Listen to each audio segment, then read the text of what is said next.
Good afternoon, everybody, and welcome to this event. We're delighted to have you with us this afternoon to welcome Evan Wolfson from Freedom to Marry. Before I do the introductions, I think I'll do the introductions after we see the video, if that's okay. I'm looking for my. I think I'll do the introductions after the video, but it is a real pleasure and a joy to welcome Evan Wolfson to the Humphrey School of Public Affairs at the University of Minnesota. I need to say something. I think I have to say it publicly that Evan Wolfson and I went to summer camp together. I don't know together, but we were in the same bunk 50 years ago. 50 years ago? 50 years ago. And so you could say, well, you were 8 years old. How can you remember somebody from a summer camp 50 years ago? I don't know the answer to that question. There may be 2 or 3 people who I remember from summer camp 50 years ago, and Evan was one of them. So when I read about the Freedom to Marry movement and his accomplishments in that respect, I thought, well, geez, I can kill 2 birds with 1 stone. I can have Evan Wolfson come to the Humphrey School, and we can talk about Camp Tri-Woody, which we did 50 years ago, but also we can have a really valuable exchange on really sort of a critically important, whatever your political views, a critically important social, political, and legal movement. So we're very much looking forward to an interesting conversation this afternoon. So before I do introductions, I'm going to introduce a video which, on behalf of that Freedom to Marry has produced, and Evan has asked us to show at the beginning of this session, which we'll do, and then I will come back to the podium, do introductions, and then we'll have the conversation. So if we could start the video.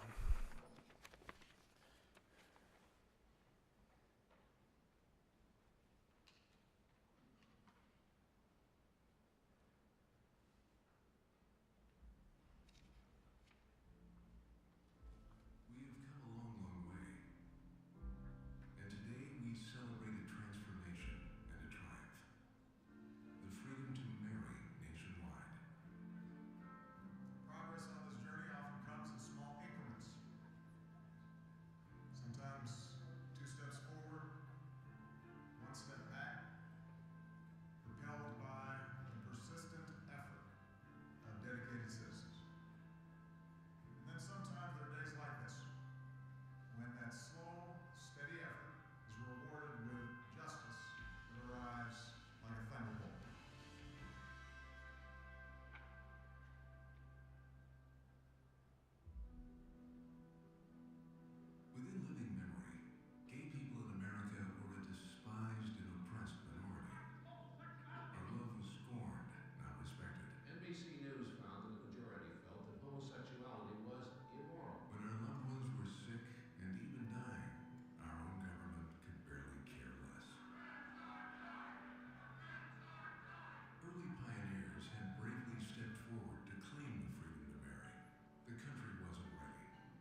They should be very proud. America should be very proud.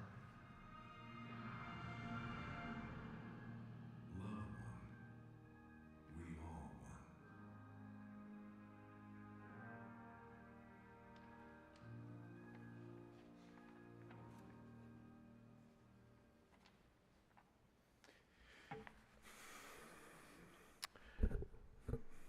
Well, when Evan and I discussed his joining us here, he expressed a strong preference for a conversation rather than a talk as such, which seems appropriate because I think we all have an interest in learning more about the thinking behind this really significant set of developments over many years and many decades. That emerged, so we're told, from a paper that received a B grade at Harvard. But I think that's part of a great tradition in our country. Of course, the woman who designed the Vietnam Veterans Memorial, I think her paper got a B or a C, I think. In any event, I think we're delighted to host this conversation. And we're going to ask Sasha Aslanian, a correspondent and producer for American Radio Works, the national documentary unit of American public media, to join us and begin the conversation with Evan. In 2001, when Sasha was working as a Metro reporter for NPR News, she asked for the assignment to cover the 2012 marriage amendment and followed the story through passage of the marriage through the passage of the legislation in 2013. As part of that coverage, she produced a documentary looking at the 40-year battle over same-sex marriage in Minnesota called The Deep Roots of the Marriage Debate.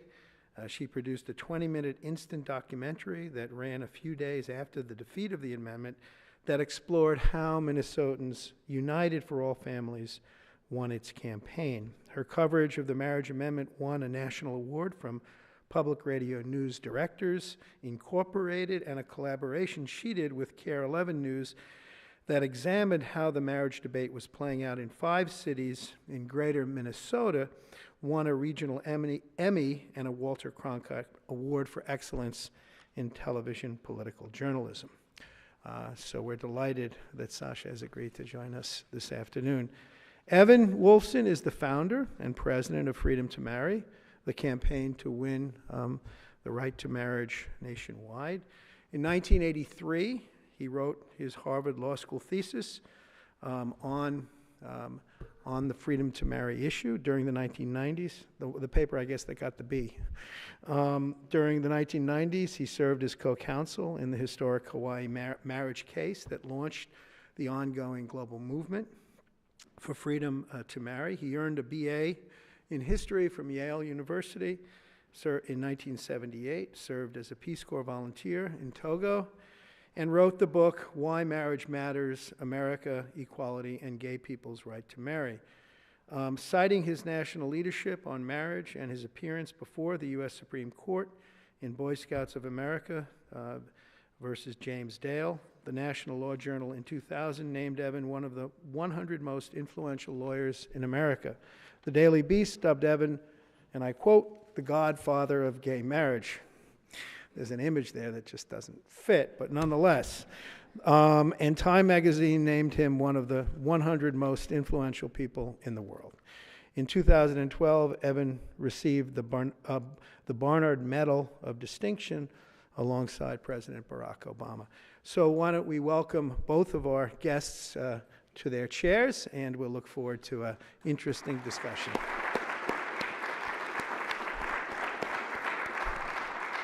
Let me also invite, as I understand it, Sasha, we're going to be collecting questions, so half an hour in, or when you think it's appropriate, we can go to questions from the audience as well. Great. Yep, they'll be passing out cards so you can write and then pass those forward. So start thinking what questions you want to ask. That's right. Because it's being recorded, we're going to be doing it that way. Yeah. Hi, Evan. So I thought that since we're here at the University of Minnesota, where a significant part of the story begins, when in 1970, law student Jack Baker tried to marry his partner, Michael McConnell, who was a librarian at the U. In 1972, the U.S. Supreme Court declined to take their case for want of a substantial federal question. So you had your work cut out for you when you drafted your legal strategy at Harvard Law School in 1983. So what needed to happen in order for that to become a substantial federal question? Well, Jack Baker and Michael McConnell, as you mentioned, were really the first couple, and there were several couples around the country who, in that very dawn of the modern gay rights movement, which we often erroneously date to Stonewall in 1969, within just 3 years, Baker and McConnell and these other couples across the country were bringing cases seeking the freedom to marry. So gay people have always wanted the freedom to marry. The quest for the freedom to marry has always been part of the movement. But as happened with Baker and McConnell, happened with all these other cases in that first wave of litigation, the courts were not ready, the country wasn't ready, the conversation hadn't happened, and the courts, including the Supreme Court, rubber-stamped the discrimination and basically laughed these couples out of court.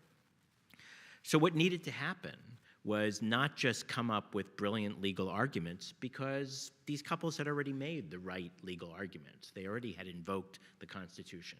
What needed to happen is we, as a movement, had to get the country ready. We had to create the climate in which decision makers, including judges, including the justices, would be able to see how this clear command of the Constitution, the command of equal protection under the law, the command of respect for the freedom to marry as a fundamental right, how these clear constitutional commands applied to these people, gay people.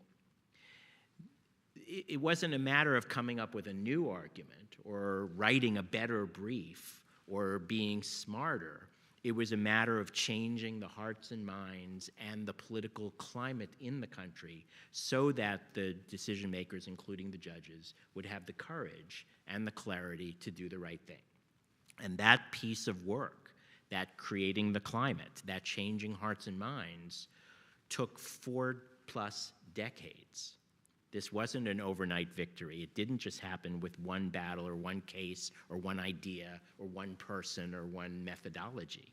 It took a movement of millions of people, millions of conversations, millions of dollars invested, many organizations, many pieces of work, many battles over many decades. But at the same time, it wasn't just a movement of random episodes. It wasn't just a bunch of things that happened. This movement had a strategy. Now, not everybody in the movement necessarily knew there was a strategy. Not everybody was acting according to a strategy. Not everybody necessarily would have agreed with the strategy had they known what it was.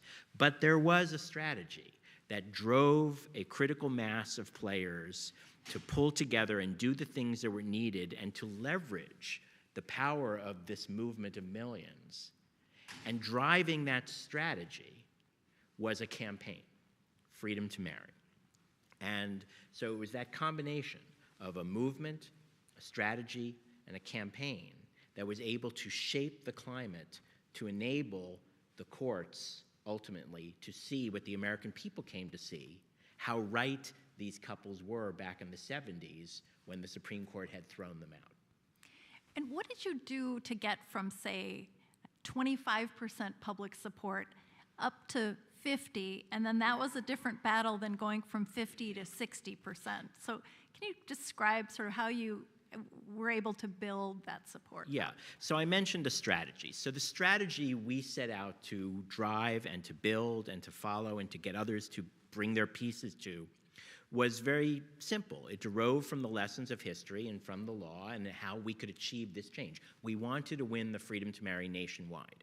We knew that the way we would do that was by getting the Supreme Court to do what it refused to do in 1972, affirm the freedom to marry and apply it to loving and committed gay couples.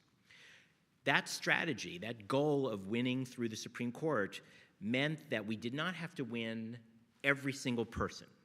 And we did not have to win every single state. So the strategy was never to win a unanimous vote of everybody in the world, nor was it to win every single state. But we knew at the same time that in order to, as I said, get the court to do this, we had to grow a critical mass of states, and we had to grow a critical mass of public opinion. And as you said, when I was doing the world's first ever trial on the freedom to marry, the first time we ever got a day in court that we were denied in the 70s, in the 90s, we got that day in court in Hawaii. And in 1996, we won the world's first ever trial because we finally got a court willing to actually look at the evidence, hear the arguments, allow us to cross-examine, and show there was no good reason. But we were at 27%. So what it took to get from 27% to the fragile majority we first got in late 2009, 2010, was, again, millions of conversations. It was all these different battles that took place during the 90s and the 2000s, some of which we won, some of which we lost, many of which we lost and then learned how to win, and some of which we won and then saw taken away. All this battling, all this engagement sparked millions of conversations which moved people's hearts and minds. But you're correct that all that work of the 90s and the 2000s, building on the 70s and the 80s and so on, got us to a majority of the American people, which is still a pretty dramatic change of hearts and minds, to go from 27% in 1996 during the Hawaii case and the passage of the federal anti-gay so-called Defense of Marriage Act to, by 2010, a majority. But what we found in 2010, and we saw this reflected in the losses, we saw California's Proposition 8 pass in a state that everybody thought we could win. We saw the voters in Maine take away the victory we had won in the legislature. So having a fragile majority wasn't enough. We needed to solidify it. And what we found was that the people we hadn't yet gotten by 2010, as we grew from 27 to 50%, were the people who wanted to be fair. They weren't the hardcore anti-gay opposition, but they also didn't understand why do gay people want the freedom to marry. They wanted to be fair, but they just didn't get why marriage. They were what I think of as, quote, the civil union people, the partnership people, the people who said, yes, you should have health coverage. Yes, you should not be attacked, but why marriage? And so we did a huge amount of work, and Freedom to Marry led this coalition of organizations and crunching of 85 data sets, and funders supported a year and a half of serious research. And the aha moment came during the focus groups we were doing. And remember, these were the reachable but not yet reached. They weren't the hardcore opposition, but they weren't the people who supported us. They were the middle. And we asked them, why do you want to get married? What is marriage to you? And the number one answer, by far, was love. I get married for love. I get married to show a commitment to the person I love. And then we asked them, and why do you think gay people want to get married? And the number one answer was, I don't know. They couldn't figure it out. And when we squeeze and press, well, what do you think? Why do you think gay people want to get married? You want to get married for love. Why do you think gay people want to get married? The number one answer was maybe health benefits. And so that was the light bulb moment, because we realized that people didn't understand that gay people have the same human aspirations to find someone who will put up with us in life, to love us, to love someone, to take care, to make a commitment to that person, to stand in front of family and friends and affirm that commitment. And so what we did from 2010 on was re-emphasize the case we were making in the court of public opinion, to not put as much emphasis on the legal and economic consequences of marriage or the constitutional values of fairness and liberty and justice, important as all of those things are, but instead to emphasize the part of the case that these people, the people who hadn't yet come along with us, needed to hear, which was about that love and that commitment and the shared values of treating others with empathy, the golden rule of treating others as you want to be treated. And as we were able to get our movement colleagues and to build a stronger campaign that delivered that authentic part of the message through messengers, including non-gay people, who talked about their family members and the shared values of respect and love. We began picking up those people who hadn't heard that through the battling and the political and the Constitution and the benefits discussion. And we went from roughly 50% in 2010 to now, just 5 years later, 63% or more, because those people heard the part that moved their hearts and minds. And so before you got to that fragile majority, as you call it, there was an unbroken string of states that had passed these constitutional amendments. And you invested in this research that you touched on to try to understand what voters were thinking. How did that change how you conducted these campaigns? Well, I mean, first of all, to be very clear, this was again, as I said, it was a movement, not a military. You know, there was no one person who could just say to everybody in the country working on this, no matter what state they were in, no matter what organization, do it this way and this is how we're going to win.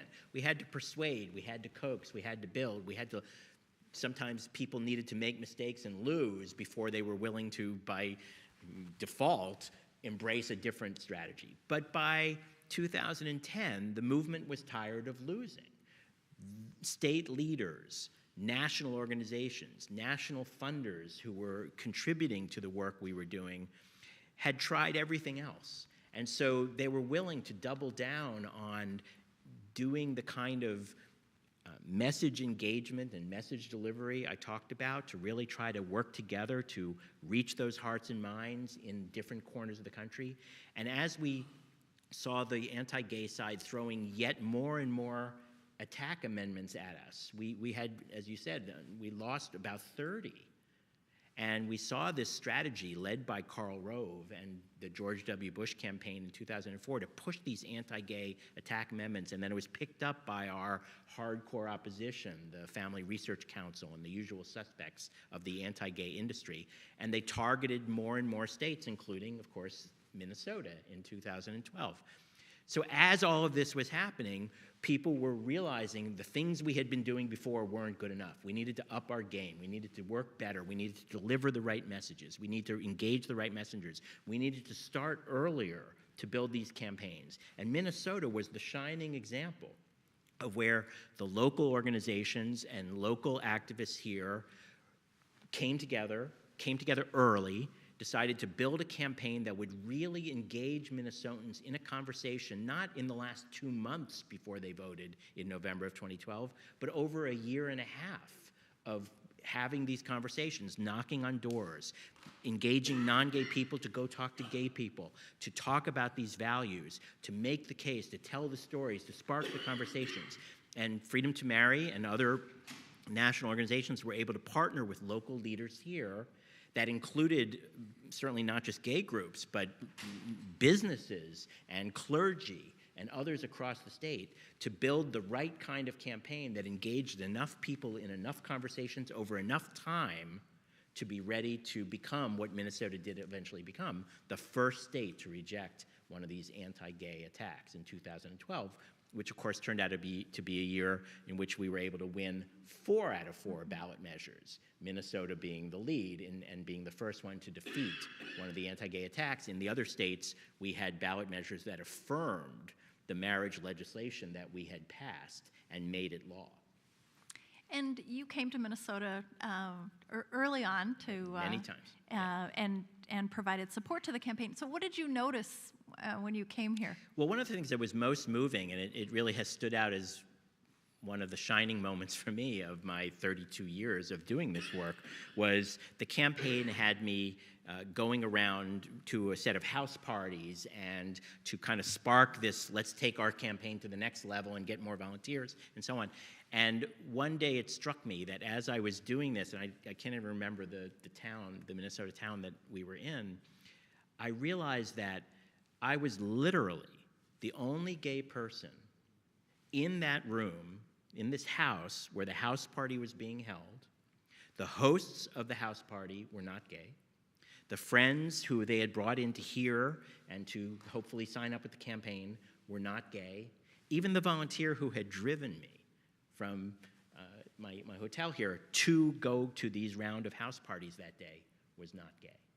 And it was just such a beautiful thing. It was just such a testament to what we were trying to achieve, that we were trying to engage the American people in a conversation that was not really primarily about how do you feel about gay people, but it was what kind of person are you? What are your values? What kind of country do we want to have?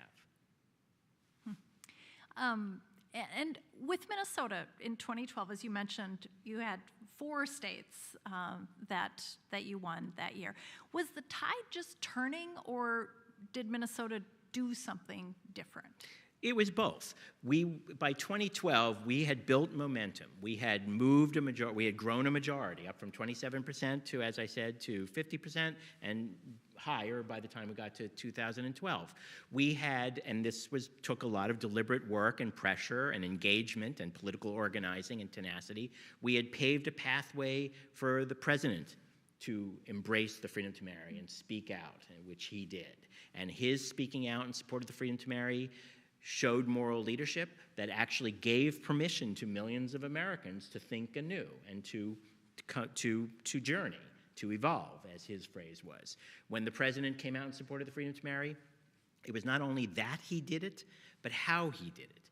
If you remember that day, in that interview on May 9th, 2012, he talked not as the president, not as a lawyer, not as a law professor, not as the commander-in-chief, but as a dad. And he talked about his daughters, Malia and Sasha, and how they had said to him and Michelle that they have classmates being raised by gay parents. And they didn't think it was fair that those families be treated differently. And the president said to the American people, and I realized that if I want to teach my kids values like the Golden Rule, I have to live up to them. Well, that kind of conversation, role modeled by the president, really was what we were seeing and what we were engineering across America. So there was already tremendous momentum. We had grown the number of states. We'd already now learned to win states with Republicans as well as Democrats. We'd won in legislatures as well as courts. We'd won in the heartland, Iowa, as well as on the coasts. And yet the barrier we had not overcome was winning an up or down vote of the people in a ballot measure. And so while we had tremendous momentum and had built this campaign and had done so much better after so many losses, Minnesota took all these lessons and, as I said earlier, did it right. The campaign came together here early. The local advocates, the local organizations swallowed their differences and worked together. They hired a strong campaign manager, Richard Carlbaum here, a former local mayor at the age of 26 who had gone on to lead this campaign and done such a great job that actually Freedom to Marry hired him afterwards to be our national director of state campaigns, and he played that role for us up until we won in court a few months ago. The local fundraising was enormous. The vast bulk of the money that was raised here in state. Businesses that had previously gotten it wrong or ducked actually moved and came out in support and did the right thing and contributed not only their money but their message that voting no at that point on this anti-gay attack was essential for Minnesota's health, not just for their gay people here. So Minnesota was riding the momentum that we were building and the progress we were making, but also did all the right elements and did the right thing to run the right kind of campaign that then redoubled that momentum as we then headed toward the Supreme Court, which had always been the ultimate goal of the strategy.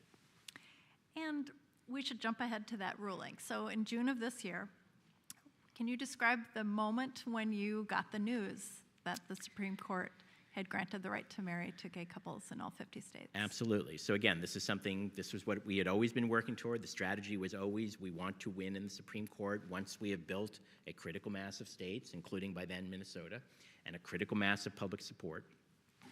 And so we were feeling very, very hopeful. We believed we had built that critical mass. We believed we had been able to make the case not only to the court but to the country that America is ready and that it was time and that the justices needed to do this because too many people were now being left out, even as the majority of the country and the majority of the states at that point had embraced the freedom to marry. So we believed that we were going to win. We were very, very hopeful. But of course, you never know for sure. And we worked relentlessly until that day, and it was a Friday when, after several days of gathering my team and coming into the staff into the conference room in our national headquarters in New York, and we did our little checklist of, is everybody ready to go? Are we ready to do our pushing out the FAQs? Are we ready to share the information with the media? Are we ready to work with local organizations so they can help guide people to implement the victory, if that's what we have, or mobilize people in the event of it not being a victory? We've now done this drill several times because you never know for sure which day it's going to be. So on Monday, on Thursday, et cetera. But Friday, June 26th, we gathered again. And although we didn't know for sure it was going to be the day, there were only 2 days left, so our odds were good. And June 26th had special historic resonance because it was the day on which 2 of the previous major gay rights rulings had come down.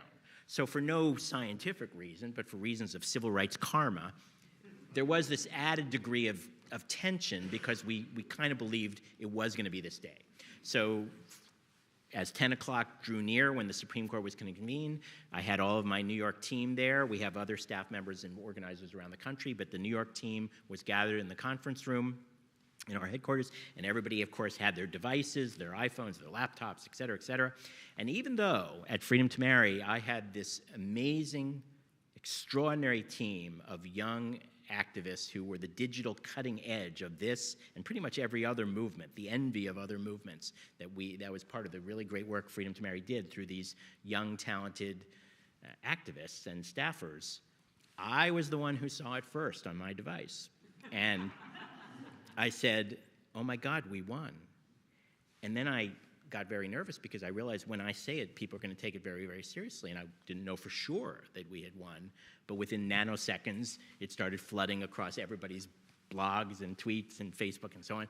And so we immediately did a toast. We were prepared from all these days of having gathered with champagne. We did a quick toast, and then everybody ran to their battle stations to begin pushing it out and responding and solidifying this win and getting it out there. And my job was to go back to my office and read the opinion. So as I sat at my desk scrolling through the opinion, I found myself crying. Because after 32 years, every paragraph of this opinion brought back memories, brought back associations. I thought of email exchanges with Jack Baker and Michael McConnell. I thought of all these other pioneers, some of whom didn't live to see it. I thought of the battles we had fought in states from Minnesota to Mississippi. I thought of arguments I'd had with colleagues about, let's not do this, it's not the right idea, it's not the right time. I thought of all the ups and downs and struggles, and things that Justice Kennedy wrote reminded me of things I had written as a law student. I remembered arguments and so on. So there was just this flood of memories and associations as I just took in this joyous triumph. But I realized actually two days later that although that was part of why I was crying, it wasn't the whole reason, that I also was crying because of relief. And I realized 2 days later that, I always believed we were going to win. And I truly always believed it. It wasn't spin. I just stuck with it and believed it and kept believing it. And I was the one who had to keep conveying that. And fortunately for me, it was genuine. I believed we could win through all the ups and downs and battles and losses. And I also believe that if we hadn't won that day, we would have kept working our smart, good strategy, and we would have won. But boy, was I happy not to have to do that. To be able to finally lay it down and to have won. And the fact that it even took me 2 days to realize that that very human relief was something I was feeling was also a little bit of a meta example of how in mode I had been, how hardened in this work I had been in order to be able to keep driving through the ups and downs and losses of these decades of, quote, overnight victory. Well, questions are pouring in, so I'm going to start reading them. Okay. Here's the first one. You use the phrase anti-gay industry. Has your experience given you any special insight into the motivations of that industry, fierce as it is/was? And if so, did that influence the movement's strategy? Well, first, to be very clear, I always distinguished, and fortunately we always distinguished, well, we almost always distinguished, between the hardcore opponents on the one hand and the people who were not yet with us. There are bigots out there. There are anti-gay hardcore opponents who are driven either by their own hardcore anti-gay ideology or by their exploitative political agendas. But not everybody who wasn't with us was one of them. And I always believed we needed to not allow the hardcore opposition to be the focus of our attention in a way that distracted us from the real work of actually engaging the people who were not yet with us but who were movable. And so the real story of the movement and the movement's success, and certainly the work of the Freedom to Marry campaign and our partners, was to find a way to engage that middle and not get distracted by the opposition. Now, of course, we had to pay attention to what the opposition was doing, but they were not as important to me as reaching the majority of the American people, reaching the middle, reaching the parts of the American people we had not yet reached but needed to figure out and adapt and think about what they needed to understand in order to get them. So that's sort of a long way of saying that I actually don't really so much care what motivates the most fanatic, the most extreme, the most hardcore, the most out of step with history of our opposition, the Tony Perkinses, the Mike Huckabees, and so on. They're going to do what they're going to do, and they're going to strut their moment on the stage, and history will not look kindly on them any more than it looked kindly on the Bull Connors and the Strom Thurmonds and the others who were on the wrong side of history. But I feel like we don't need to get caught up in that negative place when the positive story here is we can reach our neighbors, we can move the American people. And what I find so moving about this is that this was an American victory. We all won. People moved. We didn't just win something in the law. We changed hearts and minds. The American people proved willing to open their eyes, open their hearts, and move. This person says, not to make you craft all campaign tactics, but while fairness seems to apply to the move for other types of equality, employment, housing, etc., it seems to move to broader equality will take, oh, sorry about that. It seems the move to broader equality will take a shift in strategy. Can you talk about how to win those goals? Well, so I would say that I'm a big believer, and I think one of the things we got right in these decades of work and in this combination of movement, strategy, and campaign, I'm a big believer in what I think of as the ladder of clarity. You want to be clear first and foremost about what is your goal, and you want to be able to state it in a way that people can respond to it, be inspired by it, rise to it, and contribute to it. You want to be clear, working down the ladder, about your strategy. What will it take to achieve your goal? And Freedom to Marry was always about the strategy. We talked endlessly about the strategy. It was never a secret strategy. We had it on our website. We wanted people to know how we were going to win. And we didn't care if the opposition, quote unquote, knew our strategy. We wanted people to know what it was going to take to win. And clarity about the vehicles. If your strategy calls for building a critical mass of states and a critical mass of support, how are you going to win this state? How are you going to win that state? How are you going to do it by litigation or by legislation? And if you needed to do it by ballot measure, how are you going to learn to do it by ballot measure? And if you needed to move a majority of the American people up from 27%, how are you going to make that case? What are you going to say to help people understand how this affects women, how it affects Latinos, how it affects African Americans, how it affects people of faith, how it affects young people, how it affects rural people, et cetera. And you need to have clarity on that fourth rung of the ladder of action steps. And so we were able to, I think, to really be very good at putting all of these things forward. So when you look at the next goals of our movement, you know, we've won the Freedom to Marry, an epic triumph, a huge transformation. Now, we've won it as a matter of law. The marriage conversation has only just arrived. So the first thing our movement really needs to do is not pivot away from the freedom to marry, but engage the conversation around marriage, this powerful engine of helping people see families and see shared values, which will do tremendous work, as it has in moving a majority of the country, can now engage people in parts of the country where the marriage conversation has only just arrived and where we need to do a lot of heavy lifting. We want them to have the same opportunity to see what Minnesotans have seen for the last 3 years. So the first thing we want to do is engage that marriage conversation and build on it and harness it to the legal and political work ahead. But there are important legal and political pieces of work that are not achieved by winning the freedom to marry. And so those are the next goals of this movement. For example, we do not have federal civil rights protection that prohibits discrimination on the basis of gender identity or sexual orientation in the workplace, in employment, in housing, in public accommodations like stores and theaters. And we need that federal civil rights law. We need more state and local measures, as you have here in Minnesota, but that too many parts of the country do not have.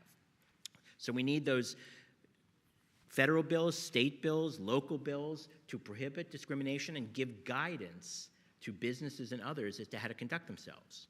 So if that's your goal, you then shape a strategy that achieves that goal. You don't just say the freedom to marry strategy was to do X, so we're going to do X to do that.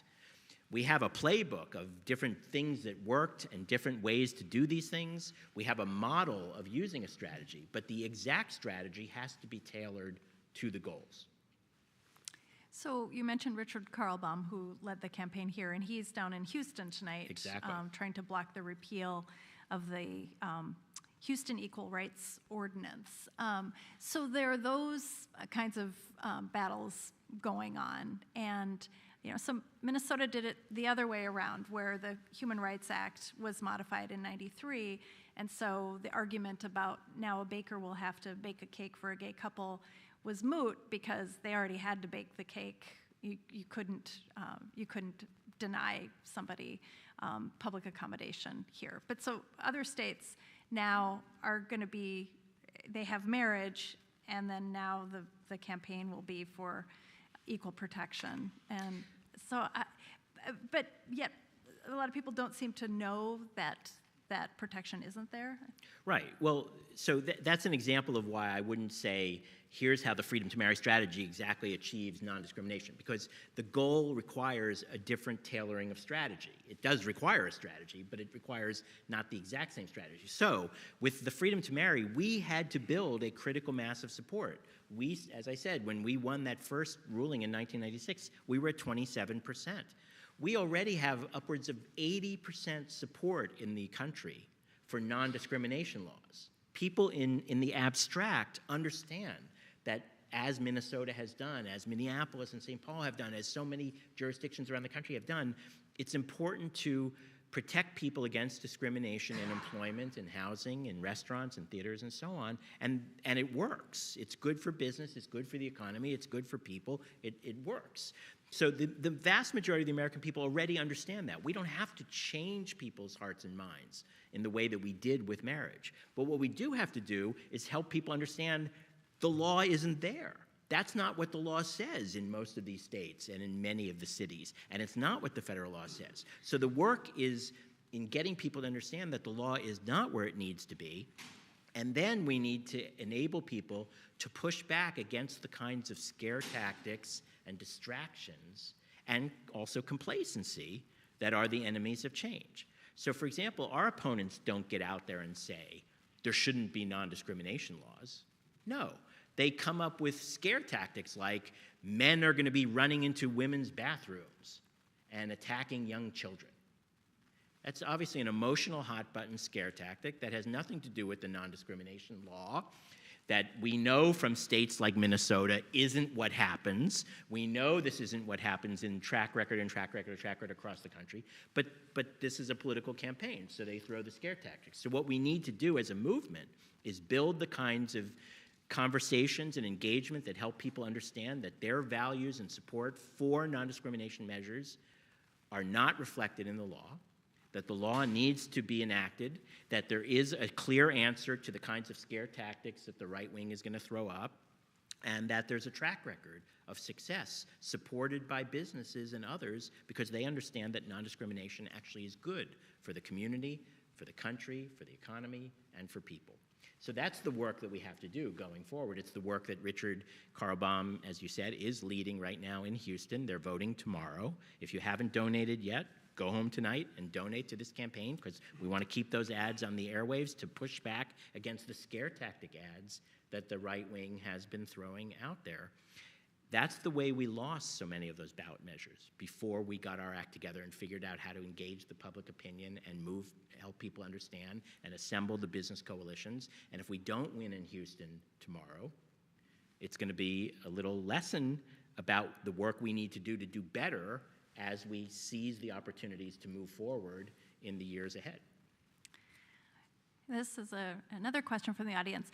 Does the court always follow, or does it sometimes lead? And if it's the latter, what factors are relevant? When is optimizing a critical mass not needed? Yeah. So, look, in the abstract, the whole idea of building public opinion and winning states in order to get the Constitution enforced is not what we learned in high school, right? It's not what we learned in civic. It's not the way it's, quote, supposed to work. The way it's supposed to work is you look at the Constitution, you have a guarantee, you're not supposed to have to put it up to a vote, you're not supposed to have to build public opinion, courts are not supposed to take account of public opinion, they should just enforce the law. Well, that's the way it's supposed to be, but it's not the way it is, history tells us. And so, in general, we understood that in our strategy, in order to get the court to do right in 2015, what it didn't do right in 1972, we needed to build this critical mass of states and critical mass of public support to maximize our chances of winning. But at the same time, there are other things that go into it, like who are the justices? What president is appointing what kind of justices? And what do those justices think and feel, and what are their passions, what are their prejudices, what are the influences on their looking at the law? Now, would they say their passions and prejudices? No. They would say they're doing an objective job of looking at the law. But as human beings, they're human beings. So you do everything you can to maximize your chances of winning. And then there will still be examples of time where the courts have the courage to not just look at public opinion, but to do what they believe is the right thing to do under the Constitution and the law. So, for example, when the court struck down race restrictions on who could marry whom in the United States in 1967, the best named case ever, Loving versus Virginia, in that case, 70% of the American people were opposed to interracial marriage, but the court had the courage to do it anyway. They did the right thing. But in 1972, when Jack Baker and Michael McConnell came out of Minnesota asking for that same freedom to marry, the court didn't have the courage and the clarity to do it. So we did everything we could to maximize our chances of winning. And at the end of the day, there are still going to be factors that are not going to be in your control, like which judge sits on the court. So, for example, and I'm sorry this is a long answer, but for example, when we hosted at Freedom to Marry, we hosted a victory celebration. We had over 1,000 activists and supporters and people committed to the Freedom to Marry who came together in New York 2 weeks after the victory and celebrated. And we showed the video that we began this program with. And we had as our special guest who wanted to be there, who asked to come and be there, the Vice President of the United States, Joe Biden. And he saluted Freedom to Marry. He saluted the work of this movement. He saluted the achievement of the country. And one of the things we talked about that night was before Joe Biden was vice president, he had been chair of the Judiciary Committee. And as chair of the Judiciary Committee in the United States Senate, he had presided over the debate around the Supreme Court nomination made by Ronald Reagan of a judge who Reagan hoped to elevate to the Supreme Court named Robert Bork. And Joe Biden had led the effort to defeat that dangerous nomination. The judge who was nominated by Reagan to take that seat after Bork was rejected was Anthony Kennedy, who wrote the opinion in 2015. Had it not been for that battle, had we not prevailed back in 1987, that 2015 vote would have looked very different. Now, did I have some master strategy that pulled that all together every inch and step of the way? Of course not. Here's another question from the audience. Would you talk about current efforts to argue that business owners who oppose same-sex marriage should not be compelled, say, to bake a cake for a gay wedding? Part two of that question is, what are the legal, political, ethical arguments to such people, or do we just not worry about them? The classic pattern of civil rights advance in the United States over many decades now is that when opponents of civil rights fail to block a civil rights law, fail to stop the enactment of a step forward, they then try to subvert it. They try to undermine it. If they couldn't stop it, they try to undermine it. And one of the most common tactics we've seen used in this effort to subvert civil rights progress is to cloak the desire not to comply with the law under the banner of religious freedom. We saw it in the 50s, we saw it in the 60s, we saw it in the 70s and the 80s with women's advance. We're seeing it again now. This is not a new idea, it's not a new battle, it's not a new claim, but fortunately the American people have actually always understood that there is no true conflict between non-discrimination and civil rights in the economic arenas, in the public arenas, and religious freedom and people's absolute right to believe whatever they want to believe, say whatever they want to say, but also still follow the law that keeps us together as a civil society. And so a baker or anyone else is absolutely free to have his or her views, to not want gay people to be able to marry, to not want Jews to be able to marry, to not want to serve African Americans or whatever. They have every right to believe these things. But what they don't have the right to do is to open their doors to the public, saying we will serve the public, and then refuse to serve members of the public based on race, religion, sex, sexual orientation, national origin, and so on. When you step into the marketplace, when you open up a business to the public, you serve the public. And again, I think the American people actually understand that. Poll after poll, battle after battle, we see that the American people understand that that's the essence of our democracy. That's how we preserve both religious freedom and opportunity and a cohesive democratic society. If you start making any person's desire to discriminate part of what they're able to do just by saying the magic word religion, and then no one can second guess it, it's just, you just say, I don't want to follow the law, it's my religion, we won't have a society. We won't have a democracy, and we certainly won't have the kind of progress we've made in bringing into our country's promise people of different races, men and women, people of gay and lesbian and bisexual and transgender orientation and identity. And that's not the right answer for America. And by the way, it's not just someone like me saying this. The biggest loss our movement ever had in court came in 1986, when the Supreme Court, by a vote of 5-4, upheld laws that said that gay people could be arrested in their own bedroom for having private consensual sex with other adults. That was later overturned. The name of that case, the biggest defeat we ever had, was Bowers v. Hardwick. Michael Bowers was then the Attorney General of Georgia. Michael Bowers today issued one of the strongest statements explaining that these kinds of religious exemptions, these licenses to discriminate, are a subterfuge for discrimination and are a can of worms that would undermine the rule of law for everybody and cannot be tolerated.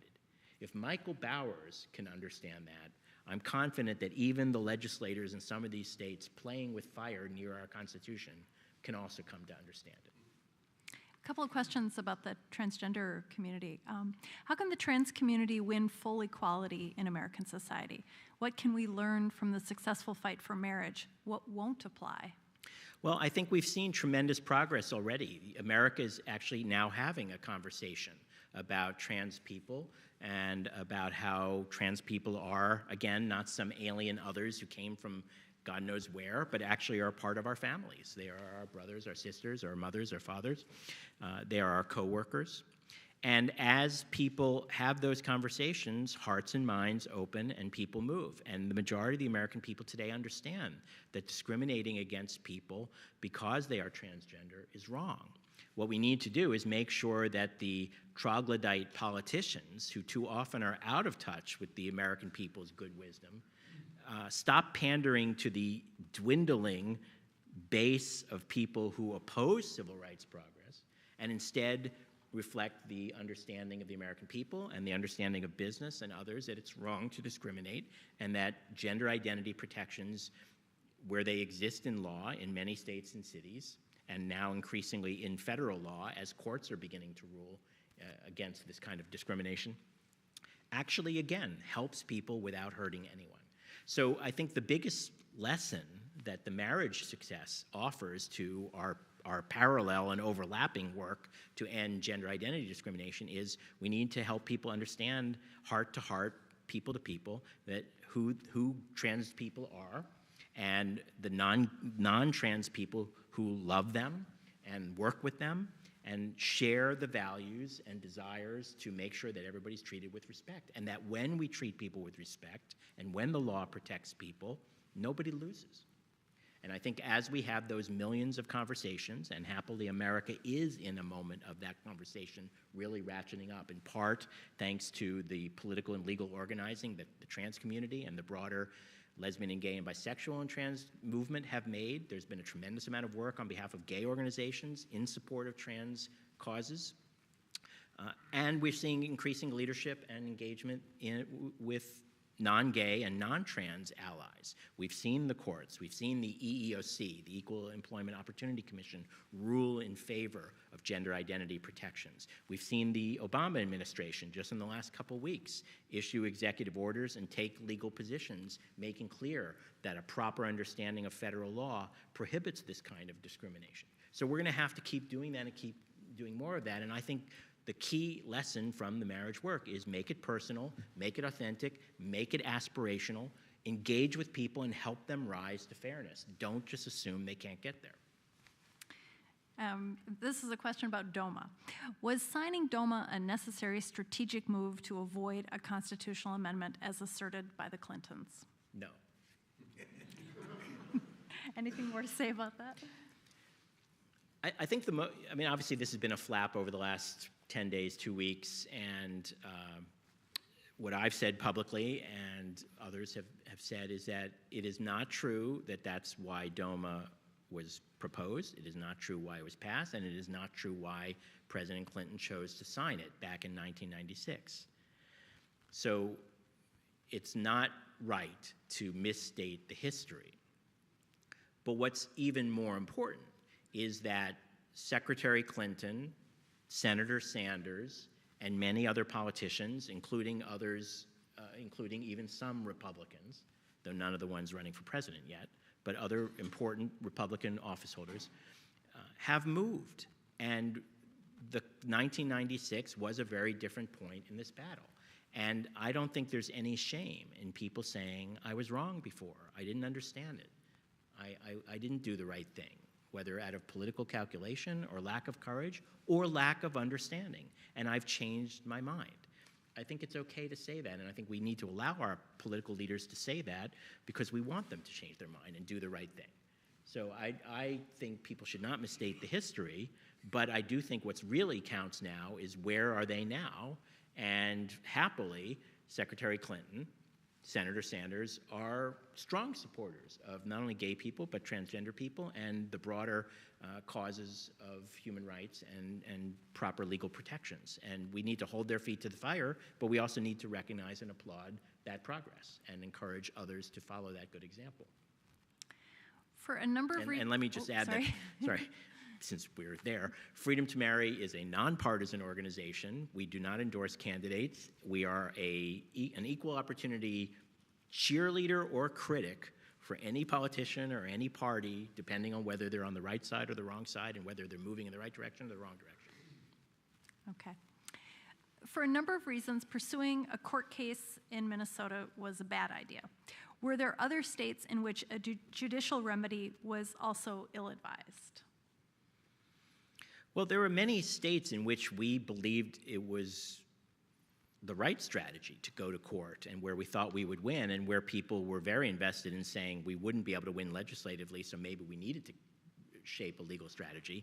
And some of those states that we thought we were going to win legally, we didn't. And we had to learn how to go to the legislature and make the case, and in some cases we had to learn how to go to the ballot measure.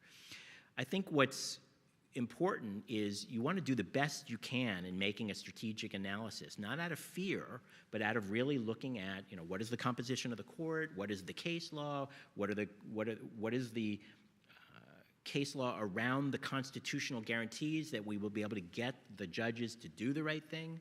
But even after you do all that analysis, you also need to do the bigger analysis, because this is really the key to winning, whether it's through the litigation or legislation or ballot measure, any of the methodologies, is how are you going to create the climate to win? And so even if you're doing a litigation strategy, you still need to do public education. You still need to do organizing. You still need to engage the business community. You still need to have those heart-to-heart conversations with neighbors. You still need to get non-gay people to talk about gay people, et cetera, and other similar parallel things. So let me just give you an example of what I mean. The biggest example, of course, is Jack Baker and Michael McConnell lost in 1972. As you mentioned, the court didn't even bother to write an opinion. They just threw him out of court. They wrote one sentence. There's no claim here. And that was that. And that sentence sat on the law books until we overturned it in June of this year, 40 plus years later, right? It's not because they didn't have the right legal arguments. It's because the country wasn't ready. In the last 2 years, from 2013 till our victory in June, we won 70 court rulings in courts all across the country, federal courts as well as state courts, appellate courts as well as trial courts, judges appointed by Republicans as well as judges appointed by Democrats. 70 courts saw what the Supreme Court did not see in 1972 and ruled in favor of the freedom to marry. In all of those rulings, my favorite passage was in the case in which we brought the freedom to marry to Utah. Ruby red Utah, most conservative state in the country, most religious state in the country. And in that freedom to marry victory in Utah, the judge wrote, quote, "It's not the Constitution that has changed. It's our knowledge of what it means to be lesbian or gay." And in that sentence, that judge in Utah captured the strategy and captured the history of how we won. The Constitution was always there. We had to get them to see it. A couple of questions sort of looking ahead. One person says, we started working on gay rights at the Washington March in 1987. What type of activism can we be working on at this point in our history? And somebody else says, what's left to be done now that we have equal marriage? Is this it? Right. Well, so I touched on this earlier. While we have won marriage in the law, the marriage conversation has only just arrived. We know it's a powerful engine. It moved the country from 27% to 63%. Let's not stop there. It moved Minnesota from opposition to support. We have other states. We have other parts in the country. We need to harness the power of this engine, of this conversation, to continue growing understanding and support for gay people and transgender people and our involvement and engagement in our families and our communities in every part of the country. And we still have these legal and political goals that are not met. The federal civil rights law I talked about, state and local measures. But at the end of the day, of course, it's also not just about legal and political progress. We don't just want good laws, we want good lives. And so the work we have to do is not only about supporting organizations and pulling together alliances and crafting and adapting strategies to achieve legal and political battles and to fight back against the kinds of attacks and regression and efforts to subvert it that we talked about, which we also have to do. Vigilance is part of liberty, as they say. But we also need to engage the culture. We need to engage in the personal. We need to make sure that every young person, every gay person, every trans person growing up as a kid, no matter where they are, grow up healthy and secure and feeling safe and able to go to school and able to dream big. We need to make sure that these young people in all parts of the country are not suffering from the isolation and exclusion and hostility of their own family, of their own community, of their own school, of their own church. And we need to make sure that gay and trans people, as we age, that older gay people and trans people are not forced back into the closet because they can't find support or facilities who will respect them and allow them to have the lives of dignity as they openly want to be. That's not just legal and political work, that's cultural and community engagement. So there's a lot more left to do, and we are far from done. And the victory is never fully won because there's always more to do and to build on it. And the victory, particularly a victory as resonant as winning the freedom to marry, can be a gift that keeps on giving as long as we keep engaging it and taking it and putting it to further use. So you're trying to work yourself out of a job at Freedom to Marry. So what will be next for you? So I have worked myself out of a job at Freedom to Marry. We are in the process now of winding down Freedom to Marry. Freedom to Marry was created not as another organization. We have important organizations that must keep going because of all the work I just described, but Freedom to Marry was built as a campaign to drive a strategy and to bring together organizations to get this job done. And our job is done. So Freedom to Marry is winding down. And early next year, early 2016, I will be out of a job. And that's always been the goal. I don't know what I'm going to do next. I haven't really committed to that yet. I'm going to allow myself to, on the one hand, be of immediate use to whatever other movements, other causes, and other parts of our own broader movement that want to hear these lessons and want to take the advice and figure out how to engage and build on this progress. And I feel like I do have some of that to offer over the next period of time. And while offering and being of assistance immediately, I feel like that'll give me the chance to learn more about other causes and other movements and other parts of our own work that I haven't been as focused on because I've been focused for 32 years on winning the freedom to marry.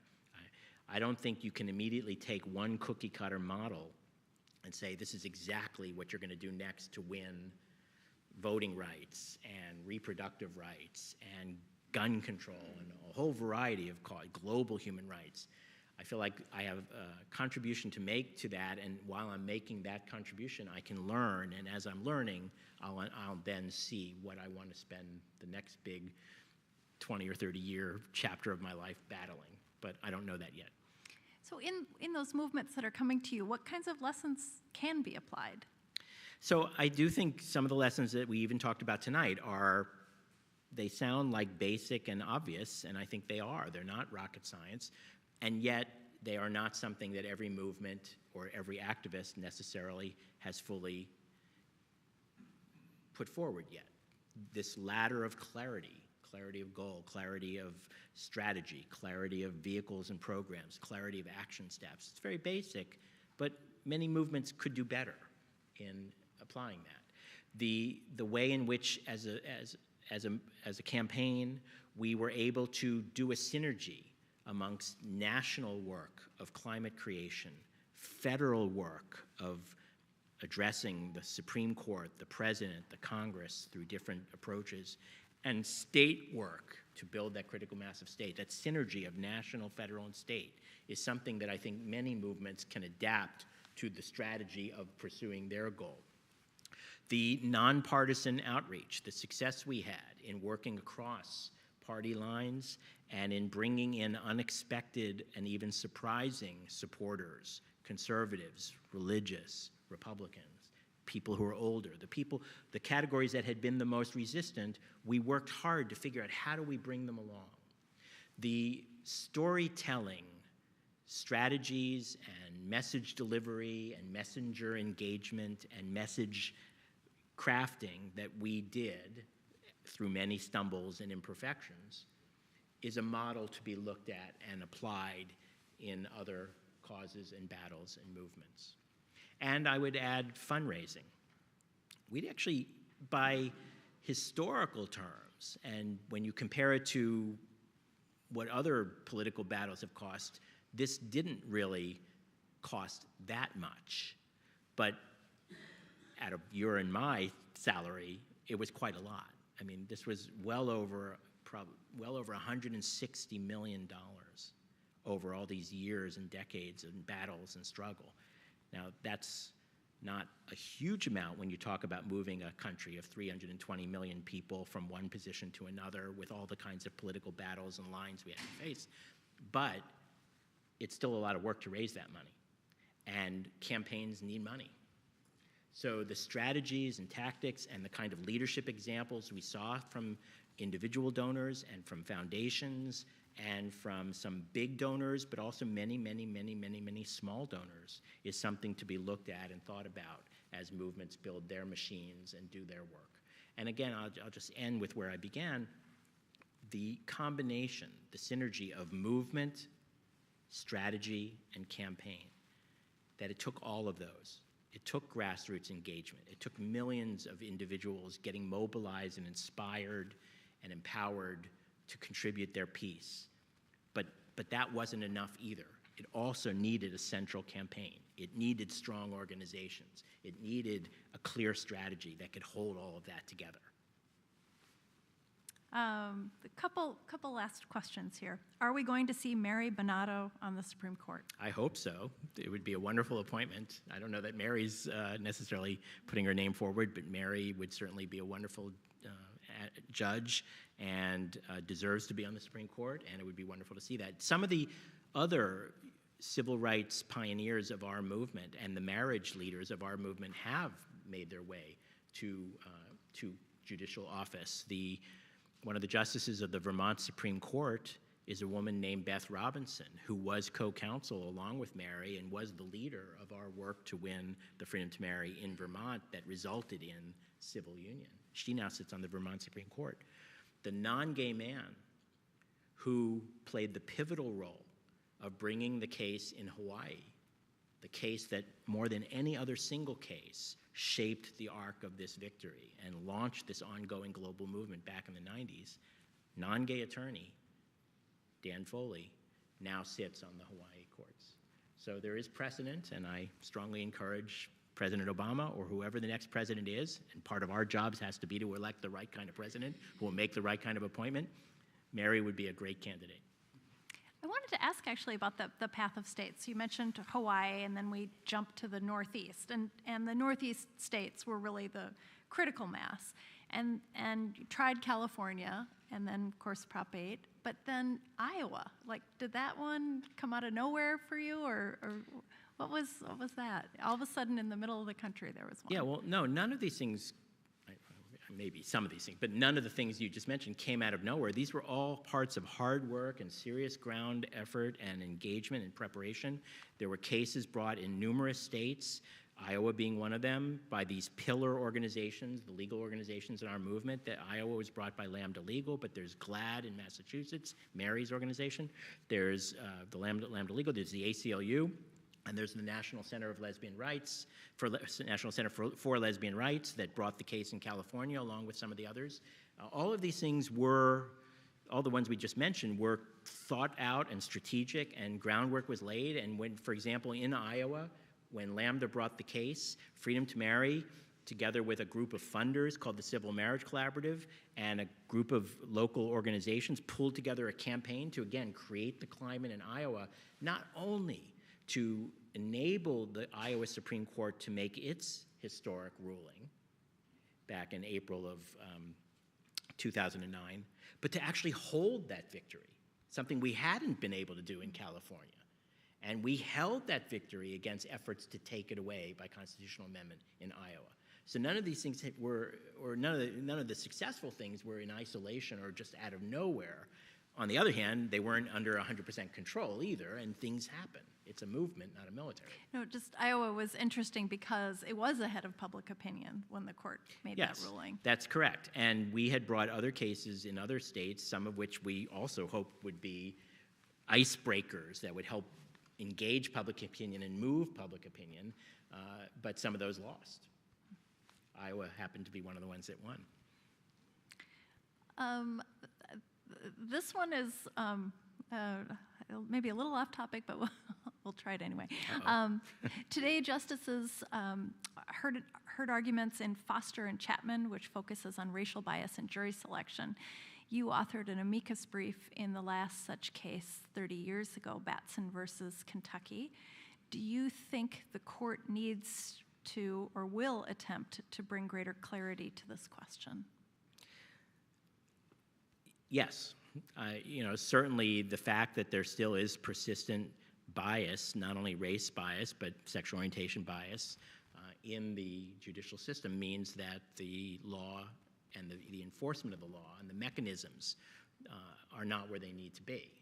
I think the issue is in the Batson case, the case I worked on as a young attorney, that basically outlawed, according to the Supreme Court, outlawed race-based peremptory challenges, said you cannot strike potential jurors on the basis of their race. And that principle has since been extended to other important classifications, such as sex and sexual orientation and so on.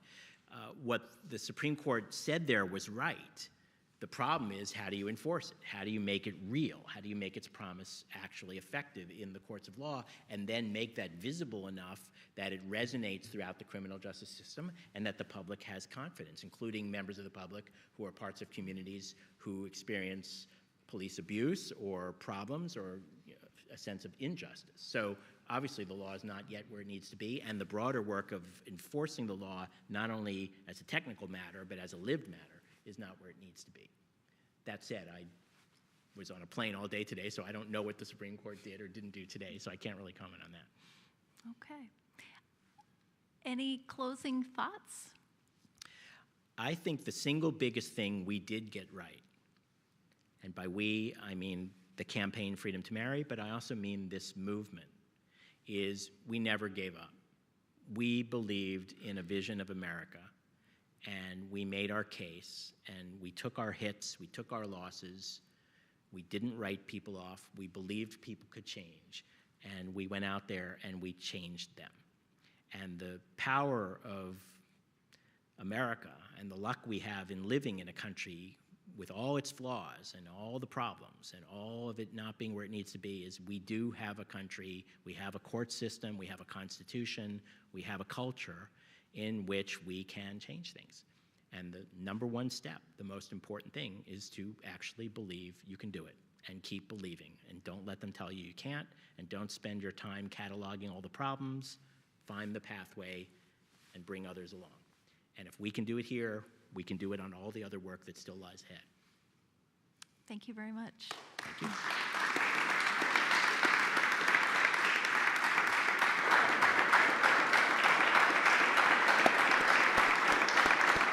Thank you.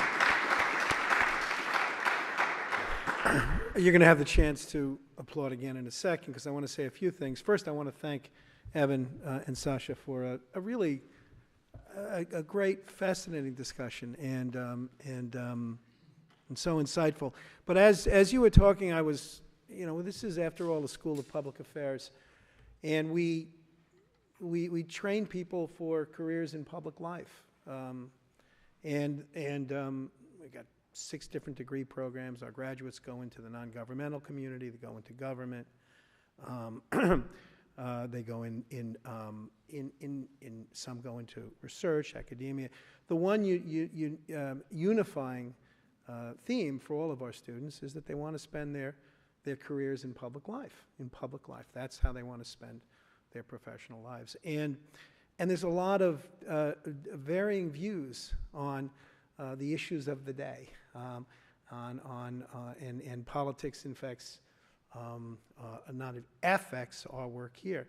But it seems to me there were four words you used in various parts of your conversation: alienation, discrimination, exclusion, and intolerance. And I kind of think that if there's one element that all of our students and our community can unite on, it's that for those of us who are going to be in public life, the relentless effort to combat those ills wherever they exist, and using all the power of public life to combat those ills, there's got to be a unanimous agreement that that is a noble undertaking. And I think that's the legacy of this institution, of our namesake. And I think this reminder, this reminder of that mission, I think, is extremely valuable in this particular institution. So thank you very much, and please join me again in thanking our Evan and Sasha. Thank you.